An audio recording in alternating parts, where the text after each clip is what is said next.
This is my shop. I don't have any shelves. I don't have any workbench except the one you see.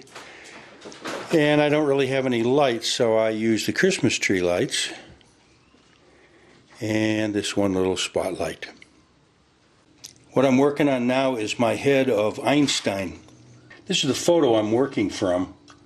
It's very difficult because a photo, of course, is one-dimensional, and you really ought to have several views of a subject before you try to sculpt it three-dimensionally. When you're working with relief, you have to compress the depth of things. Like you can see, the distance from the eye up to here is very shallow. In real life, it would be deeper.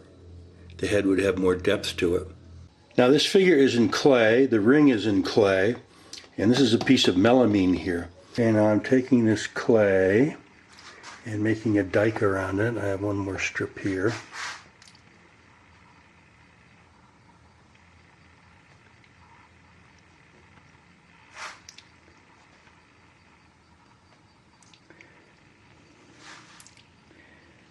There we go.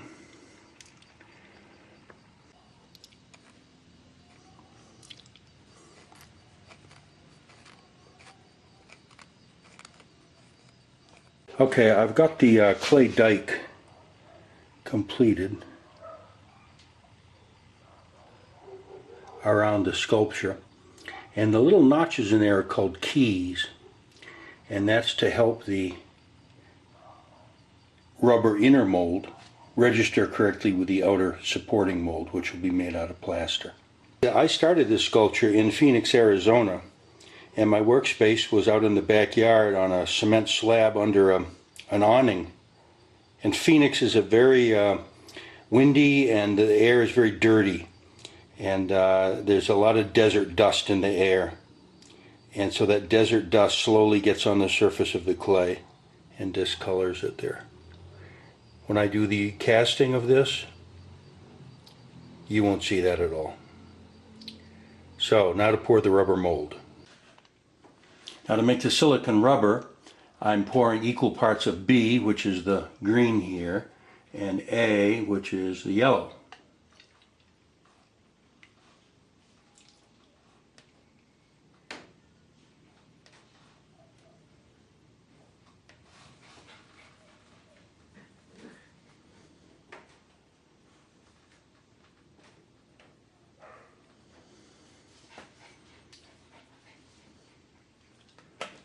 Now you can see if I pour the rubber over the clay the way I have it now, it will all run down off the high spots down into the low spots. So to make sure that the rubber stays up in the high spots, like the nose for example, what you do is to the green you add this material called Tin-Thix.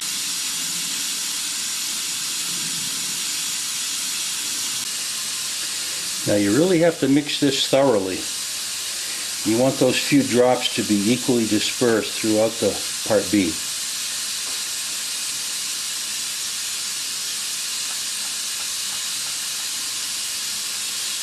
Now I'm going to add a couple more here.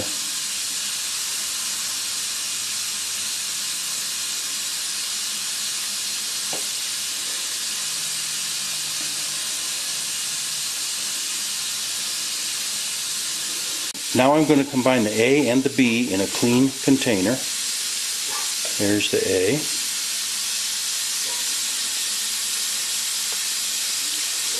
And here's the B.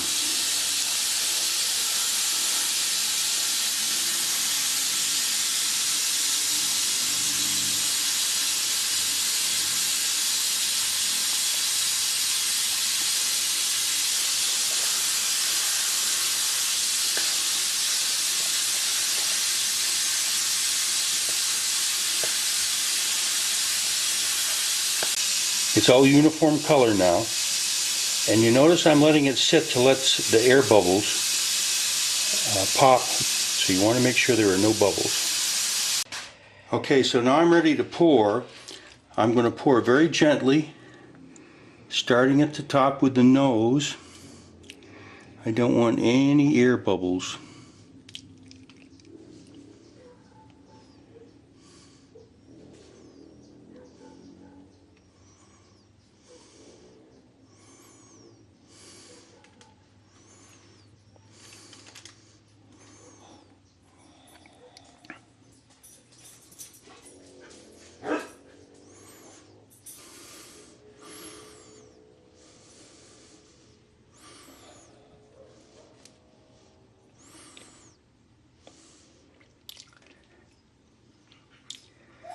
Okay, now here's a lesson well learned. Let me tell you my mistake.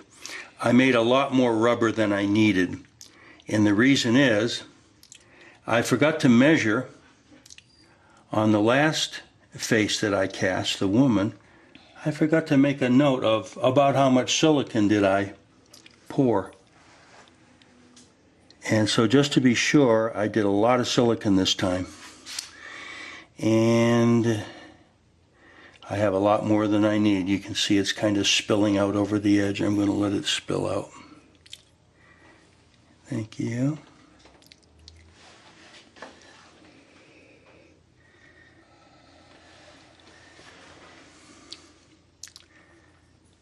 So I'm pouring this a little thicker than I did last time, which I don't know, we'll see if that was a good idea or not.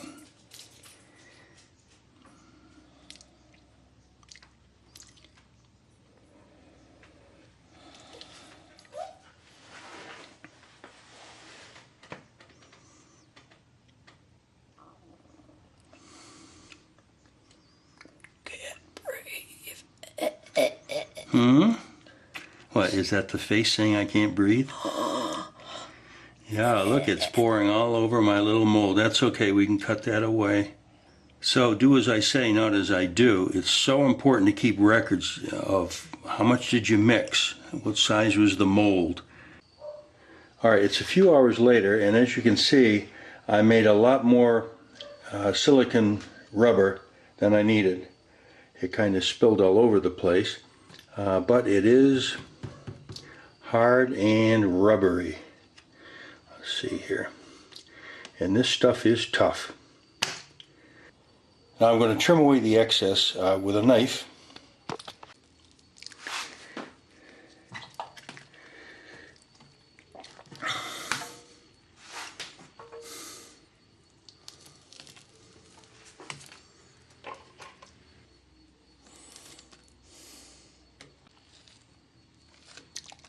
The silicone rubber has been trimmed, and you can see all the little keys are in place here.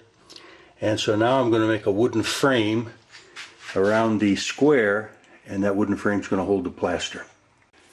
Now I just made this frame out of, let's see, there's a piece of scrap melamine here and some 1x4. I screwed it on the ends because I used this over and over again. And I varnished the inside of it, because when I pour the plaster into the frame, I don't want it to stick to the wood. I've screwed my wooden frame on from the bottom, just using drywall screws.